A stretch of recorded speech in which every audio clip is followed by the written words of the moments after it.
പാവപ്പെട്ടവനായ ഒരു വൃദ്ധന് തന്റെ സമ്പത്ത് എന്ന് പറയുവാൻ ആകെ ഒരു വെള്ള കുതിര മാത്രമേ ഉണ്ടായിരുന്നുള്ളൂ. പ്രൗഢിയും കരുത്തുമുള്ള ഈ കുതിരയെ ഒരുപാട് ധനികർ വിലയ്ക്ക് ചോദിച്ചിരുന്നു. അന്ന് നാട്ടുകാരെല്ലാം ഇദ്ദേഹത്തെ ഉപദേശിച്ചുകൊണ്ടേയിരുന്നു. നല്ല വിലയ്ക്ക് ഈ കുതിരയെ വിറ്റിട്ട് കുറച്ചു കാലമെങ്കിലും നന്നായി ജീവിച്ചുകൂടെ? ഒരു ചെറു പുഞ്ചിരി മാത്രമാണ് വൃദ്ധൻ അവർക്ക് മറുപടിയായി നൽകിയത്.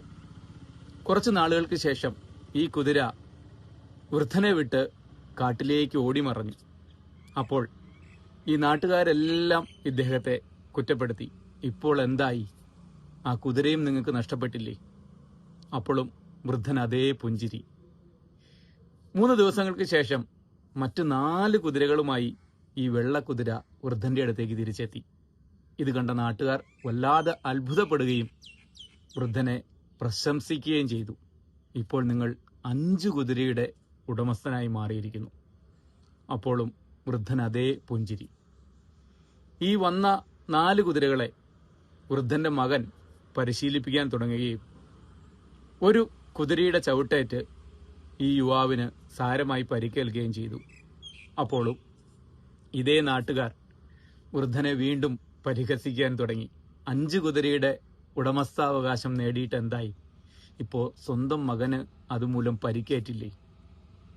പെട്ടെന്നായിരുന്നു ആ നാട്ടുരാജ്യത്തെ വലിയൊരു ശത്രു രാജ്യം ആക്രമിച്ചത്.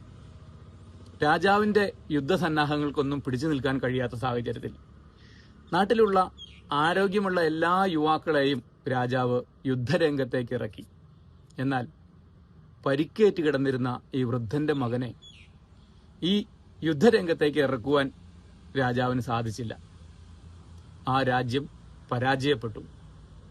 പരിക്കെല്ലാം ഭേദമായ യുവാവ് തന്റെ കുതിരകളെ നന്നായി പരിശീലിപ്പിച്ചുകൊണ്ട് നല്ലൊരു യോദ്ധാവായി മാറുകയും ഈ ശത്രുക്കളോട് യുദ്ധം ചെയ്ത് ഈ രാജ്യത്തെ തിരിച്ചെടുത്ത് തന്റെ വൃദ്ധനായ വന്ധ്യപിതാവിനെ ആ രാജ്യത്തിന്റെ രാജാവായി വാഴിക്കുകയും ചെയ്തു എന്നതാണ് കഥ. ഇവിടെ നമ്മുടെ ഏറ്റക്കുറച്ചിലുകൾക്കനുസരിച്ച് നാട്ടുകാർ നമ്മളെ പരിഹസിക്കുകയും കുറ്റപ്പെടുത്തുകയും പ്രശംസിക്കുകയും എല്ലാം ചെയ്തുകൊണ്ടേയിരിക്കും. എന്നാൽ ഇതിലൊന്നും മതിമറക്കാതെയും മനസ്സ് തളരാതെയും നാം നമ്മുടെ ലക്ഷ്യത്തിലേക്ക് ചെറുപുഞ്ചിരിയോടെ മുന്നേറുക. വിജയം നമ്മളെ തേടിയെത്തും. നന്ദി.